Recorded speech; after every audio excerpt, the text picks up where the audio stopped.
তিনটি রোগ হলে বুঝবেন আপনি জান্নাতি। অর্থাৎ তিনটি রোগ যদি আপনার হয় তাহলে মনে করবেন আল্লাহ পাক রব্বুল আলামিন আপনাকে ভালোবাসেন, আপনাকে মহব্বত করেন। যাদেরকে আল্লাহ তাআলা ভালোবাসেন, মহব্বত করেন, তাদেরকে আল্লাহ তাআলা বিভিন্নভাবে পরীক্ষা করেন। তার ভিতরে একটা পরীক্ষা হচ্ছে অসুস্থতার নিয়ামত দিয়ে আল্লাহ তাআলা পরীক্ষা করেন। মনে রাখবেন, সুস্থতাও আল্লাহর নিয়ামত, অসুস্থতাও আল্লাহর নিয়ামত। আমরা অসুস্থ হয়ে গেলে অনেক সময় আল্লাহকে অভিযোগ করে বসে, আল্লাহ আমার কি দোষ ছিল?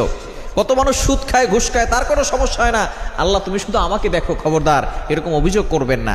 সুতরাং অসুস্থ হলে তিনটি রোগ যদি আপনার হয়, মনে করবেন যে আল্লাহ আপনাকে ভালোবাসে এবং আল্লাহ আপনাকে জান্নাত দিতে চাচ্ছেন। এক নাম্বার হচ্ছে যদি জ্বর হয়। জ্বর ঠান্ডা আমাদের অনেকেরই হয়।